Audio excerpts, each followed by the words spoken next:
नमस्कार, जी बिजनेस पर आपका स्वागत है। आप देख रहे हैं ब्रेकफास्ट। आपके साथ मैं हूं मानसी दवे। हफ्ते का पहला कारोबारी सत्र और विदेशी बाजार के संकेत सबसे पहले आपके टीवी स्क्रीन पर। एसडेक्स निफ्टी देखिए करीब 60 अंकों की बढ़त के साथ फिलहाल 15,775 के स्तर पर हरे निशान पर ट्रेड करता हुआ दिख रहा है। वहीं निक्कई में करीब 125 अंकों की मजबूती आप देखेंगे। साथ ही डाउ फ्यूचर्स की अगर बात करें, यहाँ पर हम देख रहे हैं कुछ हद तक सुस्ती देखने को मिल रही है।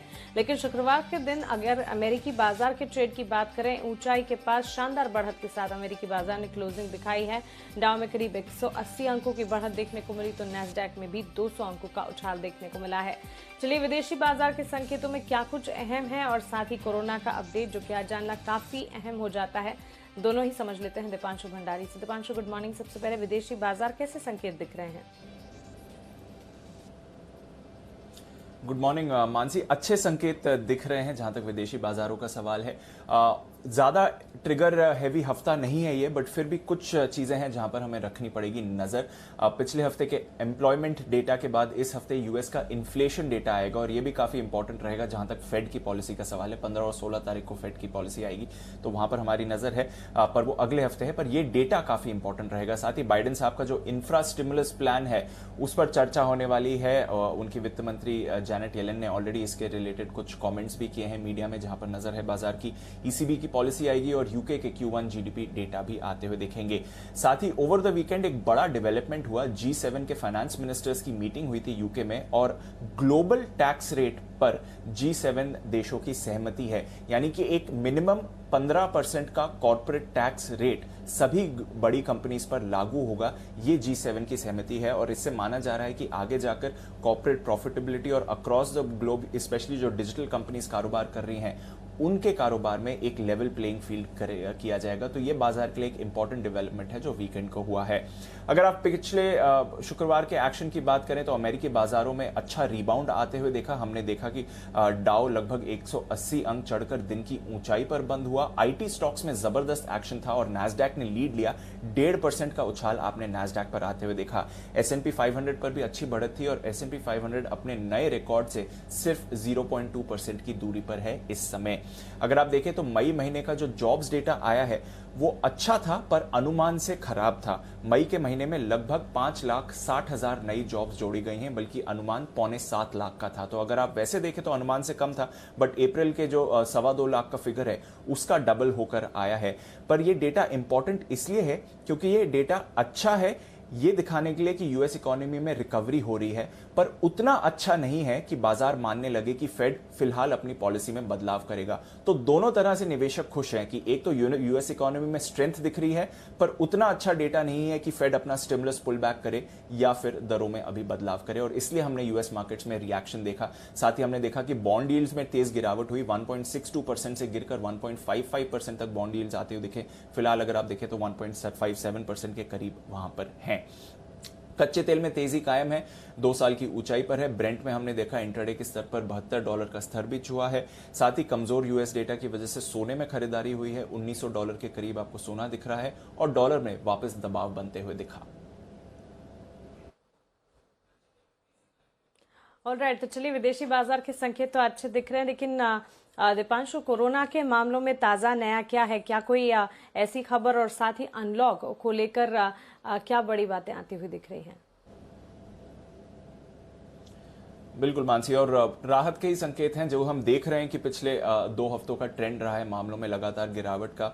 अगर आप देखें तो कल 1 लाख नए मामले सामने आए, जो कि 4 अप्रैल के बाद हम देख रहे हैं कि 1 लाख के करीब मामले आते हुए दिखे हैं। पिछले 3 दिनों के अगर आप मामले देखें तो 3,37,000 मामले सामने आए हैं और लगभग 8,500 लोगों की मौत हुई है, जो पिछले हफ्तों के हिसाब से देखें तो काफी कम रहे हैं। तो 2 महीने के निचले स्तर पर आपको नए मामले आते हुए दिख रहे हैं।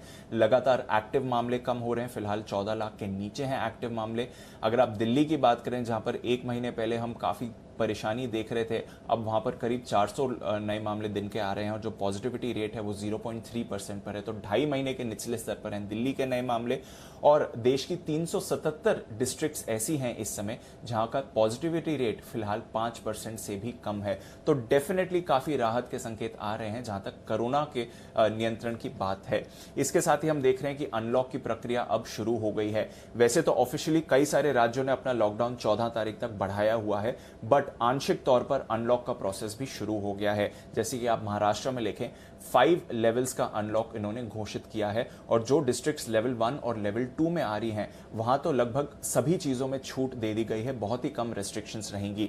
फिलहाल इस हफ्ते के लिए मुंबई लेवल 3 में रहेगा, तो कुछ पाबंदियां मुंबई में अभी भी लागू रहेंगी, बट साथ ही आप देख रहे हैं कि दफ्तरों में अब 50% क्षमता के साथ कामकाज की अनुमति दे दी गई है। मॉल्स और सिनेमा घर फिलहाल बंद रहेंगे, पर लोकल ट्रेन की जो सेवा है ये भी एसेंशियल सर्विसेज वालों के लिए ही खुली रहेगी। पर इसके अलावा अगर आप देखें तो बीएसटी बसेस में आप फुल सीटिंग कैपेसिटी में ट्रैवल कर सकते हैं। तो रेस्ट्रिक्शंस हैं, बट कई तरह की अनलॉक प्रक्रिया भी शुरू कर दी गई है। दिल्ली में देखें तो यहां पर भी आंशिक अनलॉक हो गया है, मेट्रो सेवा शुरू हो गई है 50% क्षमता के साथ, प्राइवेट दफ्तरों में भी 50% क्षमता के साथ कामकाज की अनुमति है, ऑड इवन अरेंजमेंट के साथ मॉल्स और मार्केट्स को खुलने की भी अनुमति दे दी गई है। यूपी में देखें तो लगभग पूरी तरह से अनलॉक कर दिया गया है, सिर्फ 4 डिस्ट्रिक्ट्स में पाबंदियां लगी रहेंगी, जिसमें से लखनऊ, गोरखपुर भी शामिल है, मेरठ भी है, बट बाकी तौर पर अनलॉक है। और कई और राज्यों में भी आंशिक अनलॉक का प्रोसेस आज से शुरू हो गया है। तो डेफिनेटली ये एक फोकस एरिया रहेगा और बाजार की नजर भी इस पर बनी रहेगी। बिल्कुल दीपांशु, शुक्रिया ये सारे अपडेट्स हमें बताने के लिए। तो क्लियरली आंशिक तौर पर अनलॉक के फेजेस जो हैं वो बिल्कुल शुरू होते हुए दिख चुके हैं और कोरोना के आंकड़ों की अगर बात करें, नए मामलों में राहत के संकेत आते हुए दिख रहे हैं, जिसके चलते यहां पर अनलॉक धीरे धीरे होना अब फेज वाइज आंशिक तौर पर राज्यों में होता हुआ दिख रहा है। और इसी थीम को ध्यान में रखते हुए आज हमने एक खास पेशकश आपके लिए अरेंज की है। अनलॉक थीम में कौन से सेक्टर्स और शेयर्स से आपको मुनाफा होगा, ये खास पेशकश सिर्फ और सिर्फ जी बिजनेस पर आज 11 बजे देखना आप बिल्कुल ना भूलें। चलिए आगे बढ़ते हैं और हम जान लेते हैं कि एफआईएस डीआईएस का एक्शन कैसा रहा। शुक्रवार के ट्रेडिंग सेशन में संस्थागत निवेशकों ने क्या किया है। खरीदारी के आंकड़े ही आप देखेंगे एफआईएस की तरफ से, लेकिन डीआईएस ने की है बिकवाली। एफआईएस ने कैश मार्केट में 1499 करोड़ की खरीदारी की है, वहीं एफआईएस ने वायदा बाजार में 1301 करोड़ की खरीदारी की है और कैश मार्केट में डीआईएस की तरफ से करीब 1175 करोड़ की बिकवाली के आंकड़े आते हुए दिख रहे हैं। तो एफआईएस कर रहे हैं खरीदारी, लेकिन डीआईएस की तरफ से बिकवाली। ये तमाम संकेतों को समझते हुए आज फिर भारतीय बाजार के लिए हफ्ते के पहले ट्रेडिंग सेशन शुरुआत आप कैसे करेंगे, ये जानना होगा आपको। ये आपको बताएंगे जी बिजनेस के managing editor Anil Singhvi.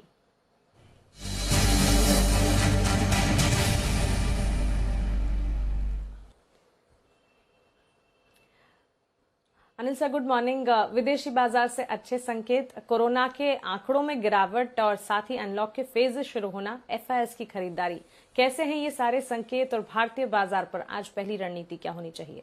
Good morning Mansi, बहुत ही बेहतरीन संकेत हैं और भारतीय बाजारों के हफ्ते की दमदार शुरुआत करने के लिए संकेत काफी है और एक और नया रिकॉर्ड हाई बनाने के लिए भी। पिछले हफ्ते 5 में से 4 दिन भारतीय बाजारों ने नया रिकॉर्ड बनाया और आज भी पूरी संभावनाएं खुलते ही बाजार मजबूती के साथ नया रिकॉर्ड बनाने के लिए तैयार होते हुए दिख रहे हैं। और वजह साफ है, एक और जहां ग्लोबल मार्केट में अमेरिका में उम्मीद से कहीं ज्यादा तेजी होती हुई दिखी है, दूसरा एफआईएस की तरफ से कैश में खरीदारी के आंकड़े हैं, तीसरा आपके कोरोना के आंकड़े फिर से और घट रहे हैं, 2 महीने के निचले स्तरों पर है जो कंफर्ट देने वाले हैं, और चौथा तकनीकी तौर पर तो बाजार मजबूत है। अब तक की सेकंड बेस्ट क्लोजिंग आपको मिली है शुक्रवार के सेशन में। तो इन सारे फैक्टर्स के चलते मुझे लगता है कि भारतीय बाजारों में आज फिर से एक दमदार एक्शन दिखेगा और इस दमदार एक्शन के चलते बाजार और ऊपर जाने की कोशिश करेंगे। सपोर्ट रेंज बाजार में धीमे धीमे ऊपर की तरफ शिफ्ट होती हुई दिख रही है, ये एक अच्छा संकेत है। अब बाजारों के लिए डाउनसाइड रिस्क जो है वो थोड़ी कम होती दिख रही है। 15,575, 15,625 ये दिन के लिए मजबूत सपोर्ट के तौर पर काम करेगा, ये आसानी से टूटने वाला है नहीं।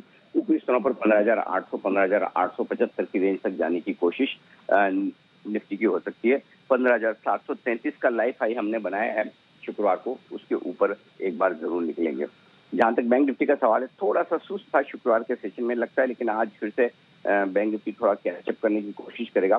बेहद अहम सपोर्ट के पास है बैंक निफ्टी, वो है 34,900 से 35,100। ये 200 पॉइंट की रेंज मजबूत सपोर्ट है, आसानी से नहीं टूटनी चाहिए, न टूटेगी। और जब तक इसके ऊपर है तब तक बैंक निफ्टी पर भी व्यू पॉजिटिव रखना चाहिए। ऊपरी स्तरों पर 35,650, 35,800 हल्की रुकावट की रेंज है, इसके पार निकलने पर बड़ी तेजी बनेगी। तो आज के लिए 35,800 तक की, 35,650, 35,800 तक की रेंज को आप देख सकते हैं। तो ओवरऑल दोनों पर, निफ्टी और बैंक निफ्टी पर और बाजार पर व्यू पॉजिटिव साइड पर है। और कैश मार्केट के स्टॉक्स में जिसकी हम बात करते हैं, मान चुके अप्रैल और मई का महीना बहुत मजबूती का रहेगा, जिससे जून तक एक्सटेंड होना है क्योंकि नतीजों का सीजन थोड़ा आगे बढ़ा है। मुझे लगता है आज मिड कैप और स्मॉल कैप इंडेक्स भी फिर से एक नया रिकॉर्ड बनाएंगे। तो ओवरऑल एक अच्छा बढ़िया ट्रेडिंग सेशन और बढ़िया हफ्ता आज से आप देखेंगे। बिल्कुल सर, ये बढ़िया स्ट्रेटजी हमें सुबह बताने के लिए आपका शुक्रिया। तो क्लियरली आप देखिए, दमदार शुरुआत के पूरे संकेत भारतीय बाजार के लिए। हफ्ते की शुरुआत काफी अच्छी होने की पूरी संभावना, और यहाँ पर सारे के सारे जो ट्रिगर्स और संकेत आपको दिख रहे हैं सब कुछ हमारे हक में है। और इसी के चलते आप देखिए भारतीय बाजार के लिए ट्रेडिंग रेंज सबसे पहले निफ्टी 15,575 से 15,625, इसे मजबूत सपोर्ट के तौर पर आप मानकर चले। वहीं 15,800 से 15,875 ये निफ्टी के लिए ऊपरी रेंज होगी। बैंक निफ्टी 34,900 से 35,100, इस दायरे को एक मजबूत सपोर्ट के तौर पर मानकर चले। वहीं 35,650 से 35,800, इस दायरे को बैंक निफ्टी के लिए ऊपरी रेंज के तौर पर आपको मानना होगा। चलिए आगे बढ़ते हैं और अब जान लेते हैं कि खबरों के दम पर कौन से शेयर्स इंपॉर्टेंट होंगे, आज फोकस में होंगे, साथ ही वीकेंड के दौरान कौन सी कंपनियों के नतीजे आए जो आपके लिए जानना जरूरी है। हमारे साथ वरुण जुड़ गए हैं। Varun, good morning. सबसे पहले तो नतीजे कौन से हैं जिस पर फोकस करना है, आप बताएं। डेफिनेटली, तो नतीजों की बात करें, गुड मॉर्निंग सबसे पहले मानसी। तो यहाँ पे पंजाब नेशनल बैंक, यहाँ पे सबसे पहले आपको फोकस करना है। वैसे तो वो ईयर ऑन ईयर कंपेरेबल नहीं है नतीजे, क्योंकि मर्जर हुआ था उसके चलते, लेकिन हाँ जो एनआईआई है वो अनुमान से कम है। हमारा अनुमान 8,370 करोड़ का था, 6,938 करोड़ पे आया है। मुनाफा 690 करोड़ का अनुमान था, 586 करोड़ पे आया है। नेट इंटरेस्ट मार्जिन गिरा है 3.21% से गिर के 2.83%। एनपीएस ऑलमोस्ट फ्लैट रहे हैं, 14.12%, 14.71% से हल्के कम हुए हैं, लेकिन अभी भी 14% के ऊपर है। सबसे इंटरेस्टिंग फैक्ट है स्लिपेजेस 23,185 करोड़ पे आया है, जबकि पिछले बार 70 करोड़ के आसपास था। तो ये एक इंटरेस्टिंग फैक्ट है इस कंपनी के नतीजों में। इसके अलावा लोन ग्रोथ जो है 2% के आसपास सही है। इंटरग्लोब एविएशन अनुमान से कमजोर नतीजे हैं, रेवेन्यूज 27% बढ़े हैं, अनुमान से कम है। मार्जिन देखिए 20.1% से गिर के 10.4% पे आए हैं। हालांकि हमारा अनुमान था कि गिरेंगे 14.5% पे आएंगे, लेकिन वहां से भी करीब 4% नीचे कंपनी की मार्जिन जो है एबिटार जिसको कहते हैं वो आया है, और कंपनी ने 11,047 करोड़ का नुकसान किया है। वहीं कैश में कुछ नतीजे हैं जिसमें ऑयल केमिकल्स है, नतीजे कमजोर हैं। रेवेन्यू 4.5% ऊपर है, लेकिन एबिटा मार्जिन देखिए 31% से गिर के 24.2%। मुनाफा जो है वो भी 16.5% गिरा है। हालांकि कंपनी ने 2 रुपये प्रति शेयर का यहाँ पे डिविडेंड का ऐलान किया है, और आगे केपेक्स जो है करीब 150 करोड़ के आसपास करेंगे, कुछ नई मैन्युफैक्चरिंग प्लांट को सेटअप करने के लिए। मॉइल बेहतरीन नतीजे हैं, रेवेन्यूज 81% अप, मार्जिन 2.6% से बढ़ के 34.6%। रेवेन्यूज देखिए 13.5 करोड़ से बढ़ के 116 करोड़, और 4 रुपये 90 पैसे प्रति शेयर के डिविडेंड का ऐलान कंपनी ने किया है। तो हर पैमाने पर नतीजे ब्लॉकबस्टर है, डिविडेंड भी कंपनी ने दे दिया है। जुबिलेंट फार्मोवा नतीजे कमजोर है, रेवेन्यूज ऑलमोस्ट फ्लैट है, मार्जिन गिरे हैं 27.9% से गिर के 23.7%। मुनाफा जो है 18.5% गिरा है, 173 करोड़ पे आया है। हालांकि कंपनी ने 5 रुपये प्रति शेयर के डिविडेंड का ऐलान किया है। IFGL रिफैक्ट्रीज, यहाँ पे नतीजे अगर आप देखेंगे तो अच्छे नजर आ रहे हैं, क्योंकि कंपनी के जो रेवेन्यूज है वो 284 करोड़ पे आया है, 222 करोड़ से बढ़ के, लेकिन मार्जिन देखिए करीब 9% से बढ़ के 15.5% पे आया है। कंपनी का जो घाटा है वो कम हुआ है, 14 करोड़ से घाटा कम होके अब करीब 2.5 करोड़ के आसपास आया। इंटरेस्टिंग है कि कंपनी ने कुल 10 रुपये प्रति शेयर के आसपास के डिविडेंड का ऐलान किया है, 6 रुपये का स्पेशल डिविडेंड और 4 रुपये का फाइनल डिविडेंड, तो ये एक अच्छी बात है। और आखिरी में कल्पतरु पावर, यहाँ नतीजे अच्छे हैं, रेवेन्यू 16% बढ़े हैं, मार्जिन जो है 9% से बढ़ के 11%, मुनाफा जो है 31 करोड़ से बढ़ के 174 करोड़ के आसपास आया है। तो ये नतीजे भी अच्छे हैं। बिल्कुल वरुण, क्विकली खबरों वाले शेयर्स कौन से हैं बताएं। अच्छा चलिए, खबरों में पहले नतीजे, और इनफैक्ट पहले ट्रिगर से शुरू करता हूँ। नया नतीजे जो है MRF के आने वाले, इसके अलावा कैश में काफ़ी नतीजे आएंगे। जय भारत मारुति पे नजर रखिए, 1:1 बोनस की एक्स डेट है। श्रीराम ट्रांसपोर्ट फाइनेंस यहाँ फंड जुटाने में फैसला करने वाले हैं, और नेल्को यहाँ पे एक्स डिविडेंड है 1.2 रुपये प्रति शेयर का। काफ़ी सारे स्टॉक्स हैं जिनके सर्किट फिल्टर में रिवीजन हुआ है, करीब 544 स्टॉक्स है, जिनमें hemisphere properties, Jain irrigation, Adani power, angel broking, PNB housing, तमाम स्टॉक्स है। आप लिस्ट देख सकते हैं BSE पे जाके, या फिर आपके सामने जो चल रही है, इनमें आपको नजर रखनी है। शुगर स्टॉक्स पे फोकस करिएगा, क्योंकि जी बिजनेस की जो एथनॉल को लेके खबर थी उसके ऊपर मोहर लगी है कि स्टैंडअलोन फ्यूल बनाने के लिए इसके ऊपर सरकार ने कहीं ना कहीं अब जोर दिया है। प्रधानमंत्री ने पुणे में E100 जो प्रोजेक्ट है उसको लॉन्च किया है। कहीं ना कहीं 21वीं सदी का एथनॉल डेवलपमेंट प्राथमिकता जो है वो किसानों और पर्यावरण के लिए काफ़ी बड़ा फायदा होगा, ये उनका कहना है। तो हमारी जो खबर थी कि इसको as a stand alone fuel use किया जाएगा, उसके ऊपर मोहर लगी है। तो आज शुगर कंपनी आपके रडार पे होनी चाहिए। बजाज फाइनेंस, इस कंपनी ने अपना बिजनेस अपडेट दिया है। इनका कहना है कि लंबी अवधि में तो कोई इंपैक्ट नहीं है अभी तक कोविड का, लेकिन जो इनके आने वाले क्वार्टर्स है उसमें इंपैक्ट देखने मिलेगा। लॉकडाउन के चलते B2B कारोबार और ऑटो फाइनेंस कारोबार जो है उस पर गहरा इंपैक्ट देखने मिला है। कोविड के चलते कोविड की दूसरी वेव में FY22 के AUM जो है उसमें 4 से 5 हज़ार करोड़ के आसपास का असर होगा, और कंपनी का जो क्रेडिट कॉस्ट है उसमें 1100 से 1300 करोड़ के आसपास का इंपैक्ट होगा। तो उसके चलते हो सकता है इस स्टॉक पे आज आपको गहरा इंपैक्ट देखने मिले।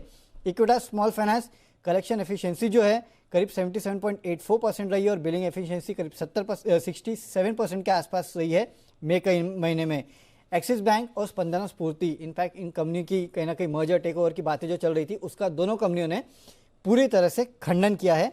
Maruti production numbers month on month 74% गिरे हैं। जम्मू एंड कश्मीर बैंक सरकार को प्रेफरेंशियल अलॉटमेंट करके 500 करोड़ जुटाएगी, और रिलायंस इंफ्रा यहाँ प्रमोटर ग्रुप और वर्दे इन्वेस्टमेंट पार्टनर्स जो है कंपनी में निवेश करने वाले हैं करीब 550 करोड़ के आसपास का। तो इसके चलते रिलायंस इंफ्रा जो है आज आपके रडार पे होना चाहिए।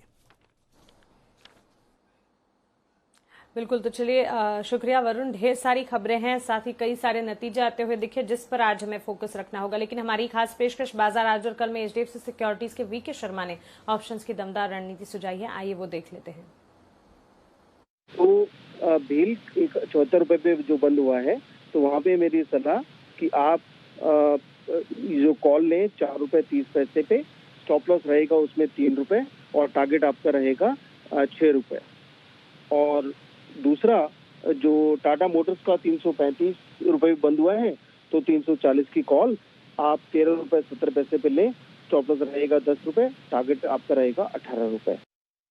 इसलिए आपको आज के लिए इंपॉर्टेंट ट्रेडिंग कॉल्स अब बता देते हैं। चॉइस ब्रोकिंग गोडफ्रे फिलिप्स पर पुलिस है, यहाँ पर खरीदारी की राय। 975 के टारगेट्स को ध्यान में रखिए, 914 का स्टॉप लॉस लगाएं। एक्सिस सिक्योरिटीज PI इंडस्ट्रीज पर खरीदारी की राय दे रहे हैं, टारगेट 2770, वहीं स्टॉप लॉस 2680 के। कोल इंडिया 159 के टारगेट्स को ध्यान में रखते हुए खरीदारी की जा सकती है, 150 का स्टॉप लॉस जरूर लगाइएगा।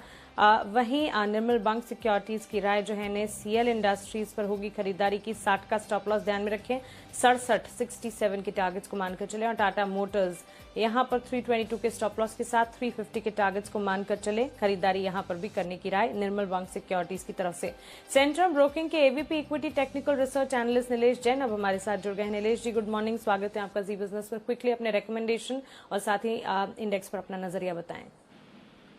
Good morning to you Mansi ji. देखिए मानसी जी, पिछले सप्ताह लगातार तीसरे सप्ताह हमने बाजार में एक उछाल देखा और एक पॉजिटिव मोमेंटम कंटिन्यू रहा। ओवरऑल स्ट्रक्चर अभी भी पॉजिटिव लग रहा है, यहाँ से और भी बढ़त हमको देखने को मिल सकती है। गिरावट में बिल्कुल खरीदारी के बारे में ही सोचना चाहिए, खरीदारी के मौके ढूंढने चाहिए। 15,600 पे एक सपोर्ट शिफ्ट हो चुका है, उसी स्टॉप लॉस से निफ्टी में खरीदारी करने की सलाह होगी 15,800 के इमीडिएट टारगेट के लिए। वहीं अगर बैंक निफ्टी में देखें तो ओवरऑल एक अंडर परफॉर्मेंस हमको जरूर देखने को मिला था, बट अगर हम रिस्क एंड रिवॉर्ड पर्सपेक्टिव देखें तो यहाँ पे एक खरीदारी का ट्रेड लिया जा सकता है। 35,100 का स्टॉप लॉस होगा, 35,600, 35,800 तक के टारगेट्स होंगे। आज के लिए दोनों ही खरीदारी के काउंटर है। सबसे पहले ऑटो स्पेस से टाटा मोटर्स में हमको एक फ्रेश ब्रेकआउट फ्राइडे के सेशन में देखने को मिला था। 329 के स्टॉप लॉस से टाटा मोटर्स में खरीदारी करने की सलाह होगी 345 के टारगेट्स के लिए। दूसरा फार्मास्यूटिकल स्पेस से कैडिला हेल्थ केयर, यहाँ पे एक सिमेट्रिकल ट्रायंगल फॉर्मेशन का ब्रेकआउट हमको देखने को मिला था, यहाँ पे खरीद के चलना चाहिए कैडिला हेल्थ केयर को 625 के स्टॉप लॉस से 655 के टारगेट्स के लिए। बिल्कुल नीरज जी, शुक्रिया ये रेकमेंडेशन के लिए। अमित सजेजा जी से हमने कमोडिटी मार्केट्स पर बातचीत की और उनकी राय गोल्ड पर खरीदारी की है। 49,300 के टारगेट्स को ध्यान में रखें, 48,600 का स्टॉप लॉस लगाइएगा। सिल्वर में भी खरीदारी की जा सकती है, 72,200 के टारगेट्स को मानकर चलें, 70,500 का स्टॉप लॉस। वहीं कच्चे तेल की चाल को देखते हुए घरेलू बाजार में खरीदारी का मन बनाया जा सकता है, 5,100 के टारगेट्स को मानकर चलें, 4,970 का एक स्टॉप लॉस यहाँ पर आपको लगाना होगा। लेकिन चलिए अब आशीष से जुड़ते हैं और FIR का एक्शन उनसे समझते हैं। गुड मॉर्निंग आशीष, बताएं। देखिए सबसे पहले भारत और जिस स्टॉक पर आपको नजर रखनी होगी, यहाँ पर नजर के बाद रिपोर्ट आई। हालांकि ब्रोकरेज हाउस ने ये हाईलाइट किया है कि अगर आप काफी दिनों में अच्छी देखने को मिली, जिससे मॉर्गन स्टैनली दे रहे 571, इसके अलावा आप देखें तो हम नोमिरा ये स्टॉक पर बुलिश नजर आ रहे हैं। इन्होंने रेटिंग को अपग्रेड कर दिया न्यूट्रल से, अब ये खरीदारी की राय दे रहे हैं। और लक्ष्य भी अगर आप देखें तो करीब 650 रुपए से बढ़ाकर 924 रुपए कर दिया है। टारगेट भी ये बढ़ाया उन्होंने और रेटिंग भी बढ़ाई है। जेफरीज खरीदारी की राय दे रहे हैं 925 रुपए के लक्ष्य के लिए। इसके अलावा फोकस करना है जुबिलेंट फार्मोवा पर, यहाँ पर आउट परफॉर्म की रेटिंग दी है मैक्वारी ने और टारगेट कट किया है 1158 से लक्ष्य को घटाकर 1052 रुपए कर दिया। और ये कह रहे हैं कि जो इनकी सेल्स ग्रोथ है वो अनुमान से कम देखने को मिली। ये 25% के आसपास की ग्रोथ एक्सपेक्ट कर रहे थे, 20% रिपोर्ट की, जिसके चलते टारगेट प्राइस कट किया गया है। Bajaj finance Morgan Stanley overweight की रेटिंग दे रहे 6000 रुपए के लक्ष्य के लिए। जेपी मॉर्गन ने न्यूट्रल की रेटिंग दी है 5100 के रुपए के लक्ष्य के लिए। और ये रिपोर्ट आई है देखिए इनके क्वार्टरली अपडेट के बाद, और ब्रोकरेज हाउस जो है वो ग्रोथ को लेकर ऑप्टिमिस्टिक नजर आ रहे हैं, जिसके चलते इन्होंने जो है ये रेटिंग और लक्ष्य दिए हैं। बिल्कुल आशीष, शुक्रिया ये ब्रोकरेज एक्शन और रिपोर्ट हमें बताने के लिए। तो